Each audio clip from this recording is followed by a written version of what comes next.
Así a grandes rasgos, ¿en qué aspectos generales podríamos decir que el derecho de familia, los tribunales de familia, son un ámbito de contención justamente para las familias? Es decir, cuando la familia debe recurrir en la actualidad a un tribunal de familia, ¿y en qué medida, desde tu experiencia, crees que la gente conoce cuáles son justamente los derechos que una familia tiene o cuáles son los derechos dentro de una familia?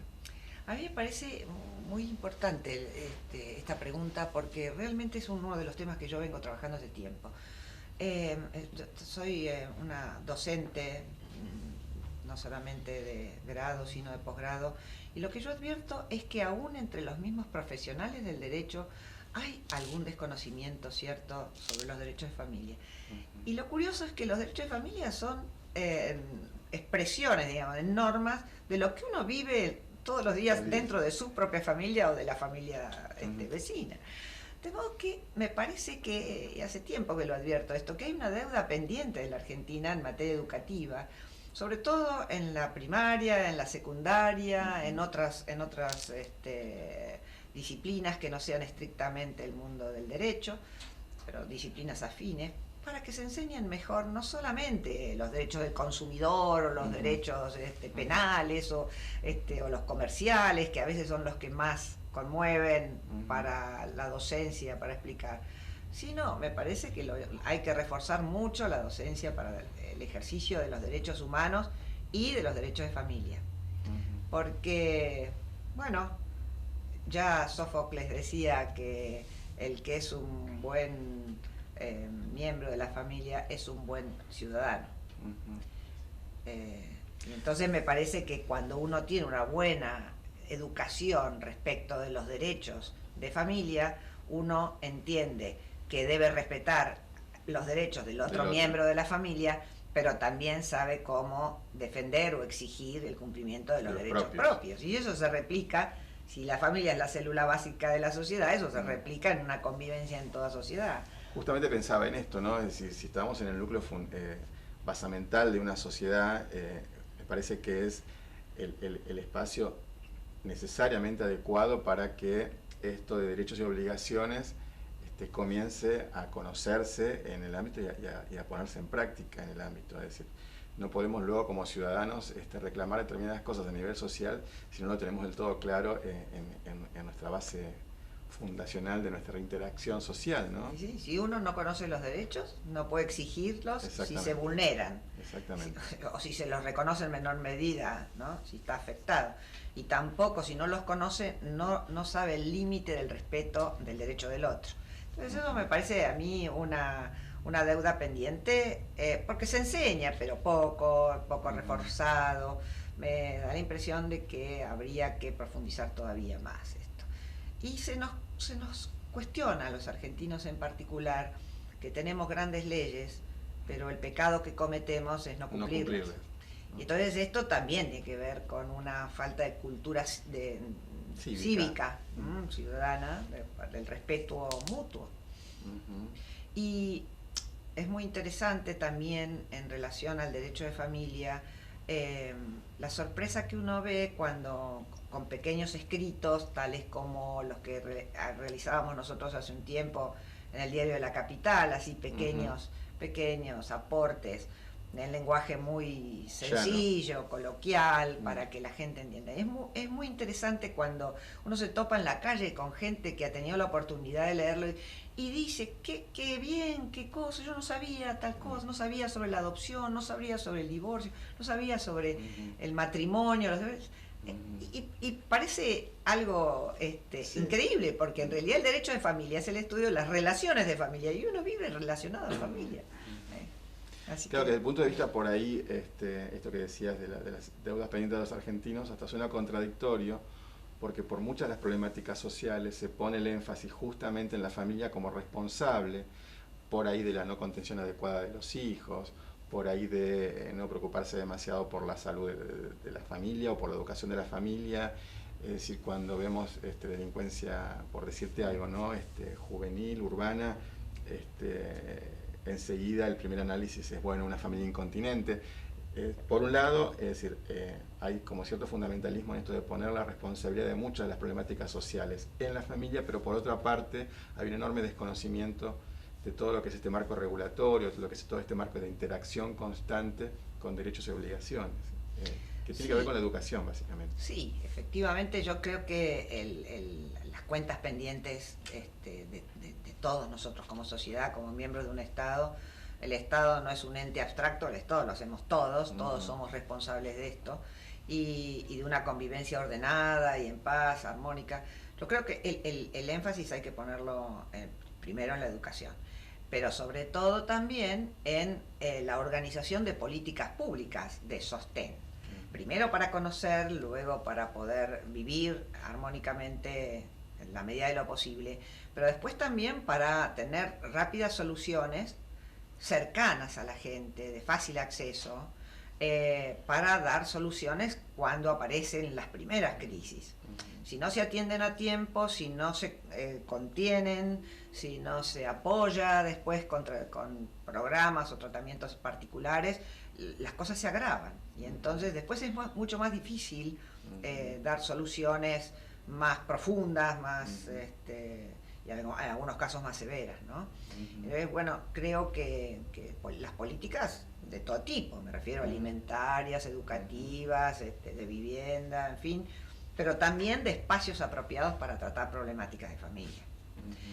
Por ejemplo, en las leyes de niñez y adolescencia, que Argentina ha sido muy moderna en esto, ha habido numerosas normas destinadas al acceso fácil a la contención rápido. Es decir, por ejemplo, con la organización de centros barriales destinados exclusivamente a la atención de los problemas de niñez y de familia y de adolescencia, por supuesto. Y luego, si esta contención no se logra en la medida de las aspiraciones, bueno, hay aportes de organización pública zonal o regional, donde también se profundizan los programas, se elaboran otras estrategias más profundas como para dar contención. Y cuando esto en realidad no ha terminado de dar sus frutos, pues entonces el acceso inmediato a la justicia. Este recorrido, digamos, de carácter administrativo o local, de acceso rápido, no impide el inmediato acceso a la justicia. Pero quiero decir, hay una buena organización, más allá de los resultados, pero una buena organización administrativa hasta tener que golpear las puertas de un tribunal o un juzgado de familia. Estos mismos circuitos, que son por lo menos elaborados de manera virtuosa, para tener proximidad a la problemática. No es lo mismo la problemática del barrio alejado que el del centro, claro, o el de alguna cultura de pueblos originarios, no es lo mismo. Entonces está muy bien este primer acceso directo a alguien que pueda entender los códigos de convivencia social que tiene ese grupo o esa familia que pide ayuda. Entonces es muy importante este diseño que se ha hecho. Y bueno, y cuando esto no se puede solucionar por estos canales, pues entonces siempre está abierta la puerta a un tribunal judicial. Lo que pasa es que en otras áreas, como por ejemplo en el área de violencia de género o de identidad sexual o de ancianidad, no está diseñado ese mismo circuito que sí se hizo muy pensadamente para el tema de niñez y adolescencia. Entonces me parece que todavía tenemos pendientes el reforzamiento de esas políticas públicas legales, administrativas y judiciales de pronta ayuda a una problemática específica, distinta de la de niñez y adolescencia. Esto falta organización más profunda. Aunque en las leyes en realidad se diseñan en general, sí, pero en forma más abstracta, no están implementadas realmente estas estructuras. Y otra cosa que creo que también es muy importante son las políticas de sostén posteriores a las intervenciones. Porque, por ejemplo, supongamos que se haya podido llegar a un acuerdo en esta primera instancia del centro barrial de niñez y adolescencia, por poner una franja vulnerable, o no, y ya se ha debido llegar hasta una instancia de servicio zonal o regional. Bueno, se puede sostener. Ahora, cuando se ha golpeado las puertas del tribunal, el tribunal o el juez dicta medidas o acompaña el seguimiento mediante consejeros de familia o mediadores a una instancia más armónica para que construya la propia familia, su propia salida, su propia organización, lo que se llama en términos legales autocomposición del litigio, ¿no? Que ellos mismos se dicten su propia resolución o su propia sentencia. Cuando esto no ha sido posible tampoco en ese acompañamiento, el juez termina dictando una resolución, que en algunos casos es como un corset impuesto a la familia, porque no hay otra salida. Y después lo que se necesita son políticas de sostén para que esa medida, la que ellos compusieron como miembros familiares, o la que compuso el juez imperativamente, se sostenga. Porque si no, también la otra deuda pendiente muy seria que se tiene en la Argentina es que las sentencias no se cumplen, o quedan con un marco referencial, pero de solo como un antecedente, claro, de poco sostén.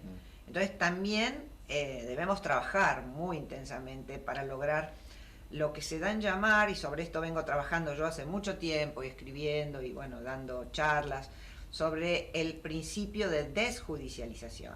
Los medios de comunicación a diario, leer los diarios o ver la televisión, escuchar radio, y por ahí tenés como una impresión de que vivimos en una época de una sociedad judicializada al extremo, donde todo lo que surge de la información cotidiana está generalmente vinculado a instancias últimas, ¿no? Se llega al conflicto y a instancias últimas. Vos, en el bloque anterior, mencionaste la importancia de encarar un proceso como de desjudicialización.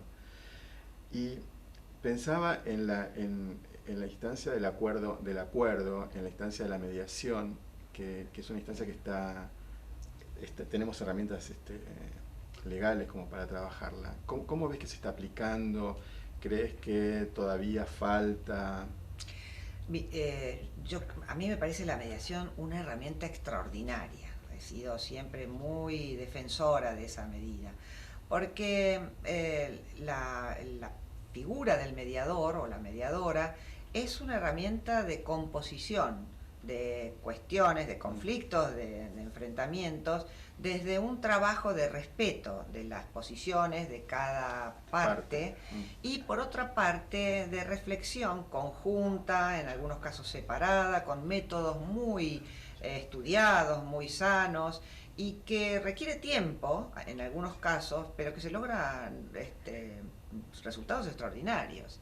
Y tiene por virtud que acompasa también los tiempos de cada parte.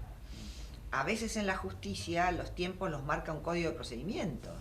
Y entonces no es tan sencillo que ese ritmo de un proceso judicial sea exactamente el mismo que un proceso interno de las personas. Uno lo ve mucho como juez de familia. Yo hasta el año pasado era juez de familia y bueno, antes asesora de incapaces y antes abogada de familia. Yo veía muchas veces esto, que el proceso del duelo interior o de la reparación del conflicto, la sanación del conflicto de cada persona, no es igual que el ritmo de un proceso externo. Además está impuesto por la mirada de otro. Exactamente. Entonces, y además la intervención de un juez que también tiene acotada su agenda, porque ahí tiene que sortear muchísimos de estos conflictos en paralelo, en muchos casos. Entonces, a veces me pasaba, decía como ejemplo, con el divorcio. Muchas veces uno notaba que había personas que llegaban a un divorcio o contradictorio, muy litigioso, o en algunos casos de común acuerdo, pero que había todavía heridas demasiado frescas. Entonces, la capacidad de poder llevar adelante y de sostenerlo era difícil. Y cuando nosotros elaborábamos procedimientos más sencillos para poder facilitar a la gente un acceso más rápido a la justicia y también una solución más rápida, también éramos conscientes que en algunos puntos, en algunos casos, la solución había llegado más rápida que la propia asunción del duelo. Había gente que se paraba frente a nosotros, se sentaba frente a nosotros en una audiencia y todavía estaba choqueada.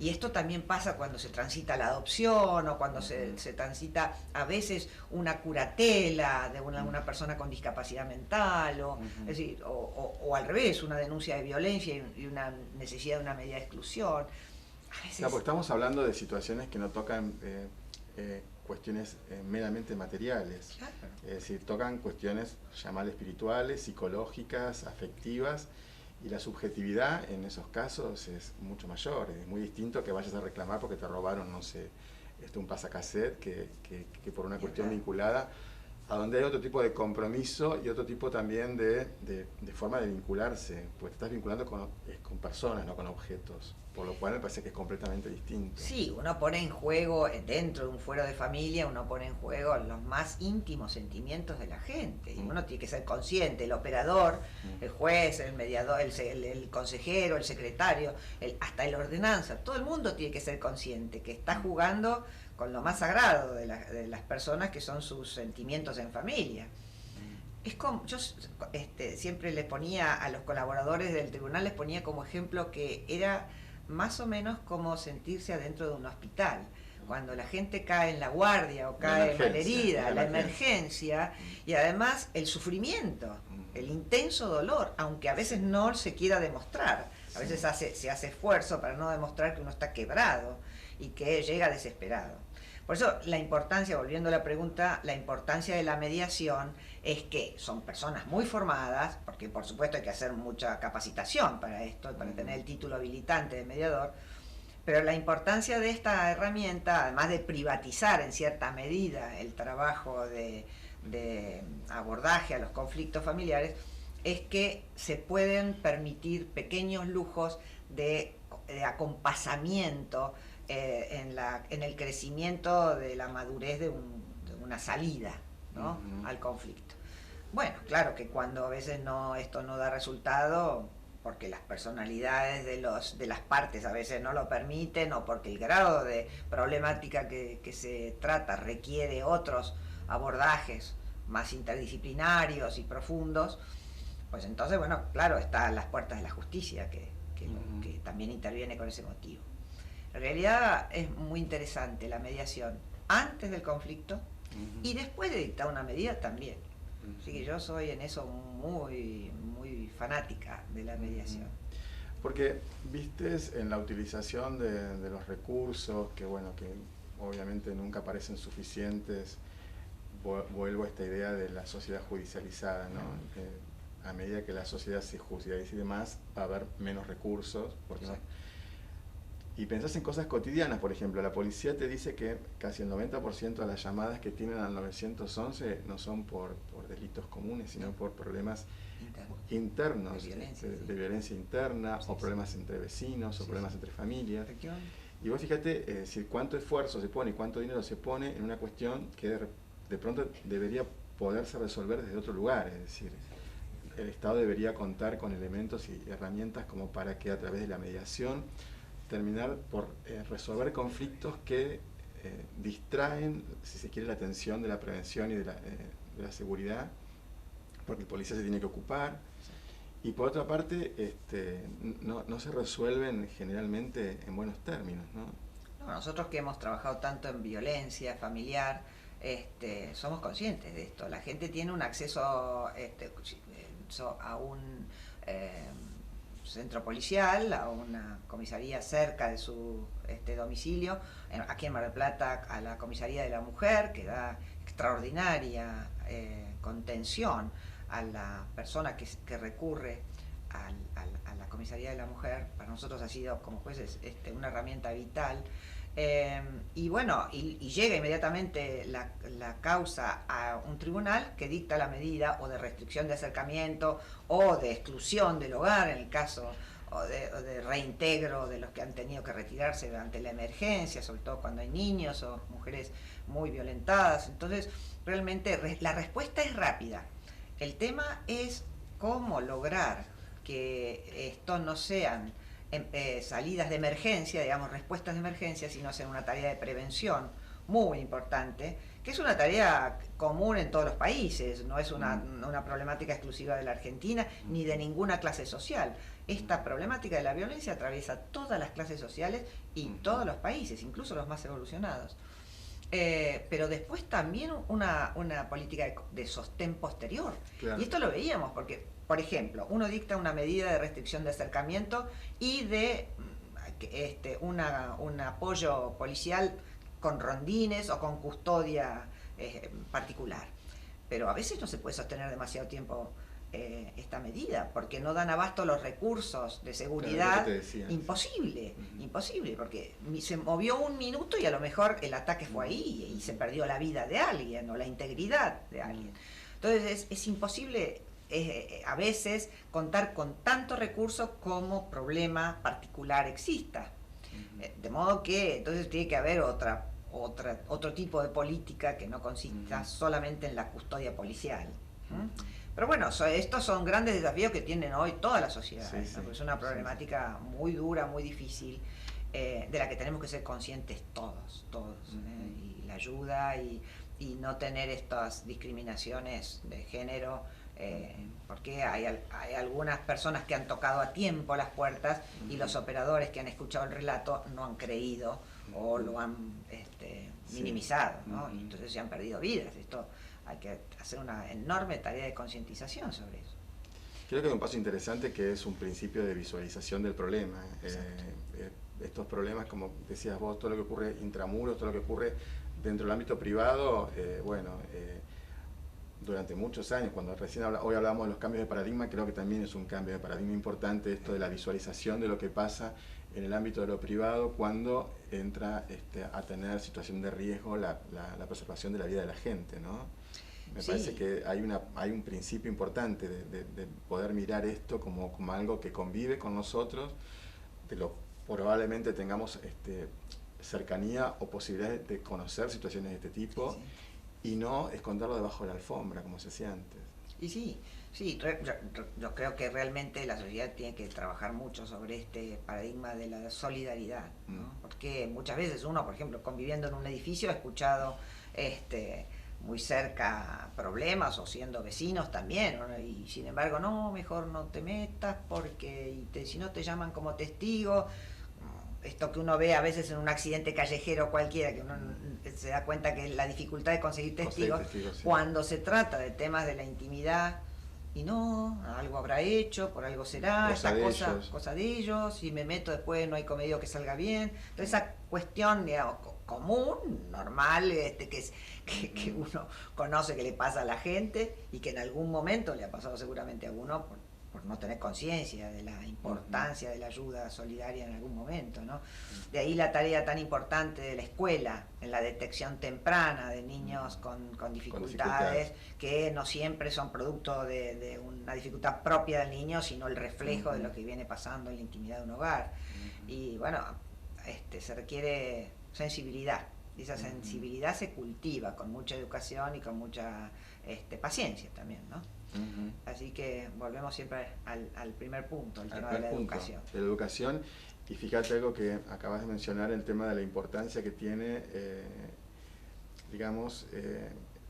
cuán saneada está esta situación vincular, familiar, o cuán asumidos están los conflictos, en tanto lo que va a significar en el desarrollo de ese niño futuro, ¿no? Porque también es un punto muy importante, ¿no? Es decir, el punto donde el niño se desarrolla en su etapa primaria va a ser fundamental después en su formación como individuo y como sujeto. Por eso creo que son muchos los aspectos que hacen a esta mirada sobre la familia en esta cuestión de derechos y de deberes, ¿no? Sí, y fíjate, yo suelo poner a los alumnos un ejemplo sobre esto que veníamos trabajando, sobre el paradigma de la desjudicialización, ¿no? Fíjate, cuando una persona, comparemos el circuito del derecho con el circuito de salud. Una persona que se encuentra con alguna dolencia, algún dolor fuerte, algún inconveniente de salud, se dirige inmediatamente a un clínico o a una guardia del hospital si lo sorprende en un horario en que no puede manejar la agenda de un médico privado. Pero bueno, se dirige a una primera inspección general. Después, si ese especialista, si esa persona, médico, advierte que esta es una tarea de un especialista, lo deriva a un especialista. Bueno, el especialista lo atiende en la dolencia que sea, en el área, en la especialidad que fuere, y si no puede, recién lo deriva al cirujano. El cirujano interviene quirúrgicamente o hace una intervención un poquito más cruenta, más profunda, y después sostiene el caso del paciente un poco y lo deriva otra vez al especialista, sigue el tratamiento posterior y luego se deriva al clínico, que tendrá un tratamiento, un seguimiento ambulatorio, y luego el paciente queda en su vida de relación común.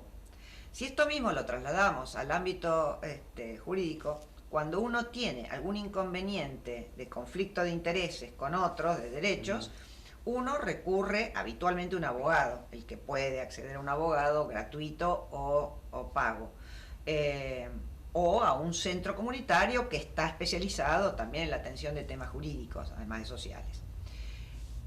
Generalmente, si no puede dar abasto con esa contención mínima, pues entonces lo derivará a algún lugar particular. Pero no hay muchos lugares particulares donde... Hay pocas instituciones que se dediquen especialmente a contener un caso de mayor conflictividad que la del mínimo acceso rápido a estos organismos. Y eso que la sociedad argentina tiene cantidad de ONGs y fundaciones y, en fin, un montón de estructuras que forman parte de un voluntariado extraordinario de Argentina, y en muchos casos con buena labor, pero no da abasto para tanta conflictividad. Entonces, la recurrencia más rápida es directamente al cirujano.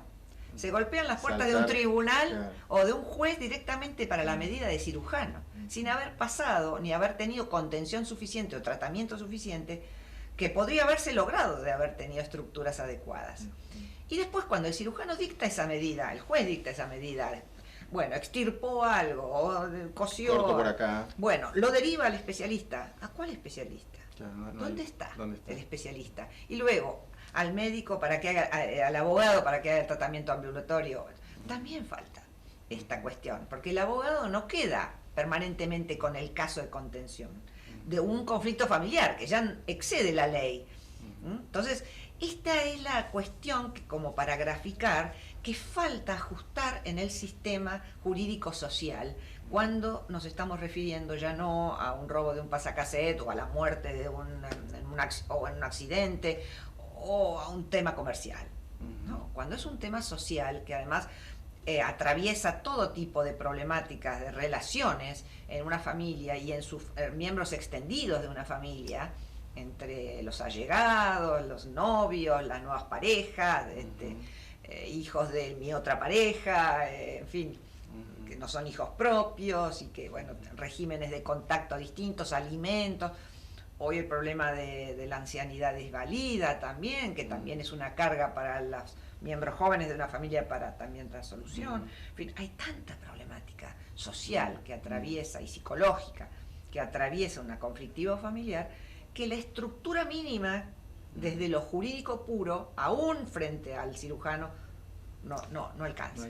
Y esa es la frustración que después se percibe después de una intervención judicial. Muchas veces se le echa la culpa a la justicia no hace nada, no me escucha, pero cuando hace, dentro de lo que pudo hacer, después no tiene acompañamiento, ni en la prevención antes de su actuación, ni en la posterior contención luego de su intervención. Claro, es un paciente sin tratamiento. Es un paciente suelto. Sin tratamiento. Sin tratamiento. Entonces se vuelve a infectar, le vuelve a doler, se le abre la herida, todo el tiempo tiene que recurrir al tribunal. Y el tribunal da respuestas relativas.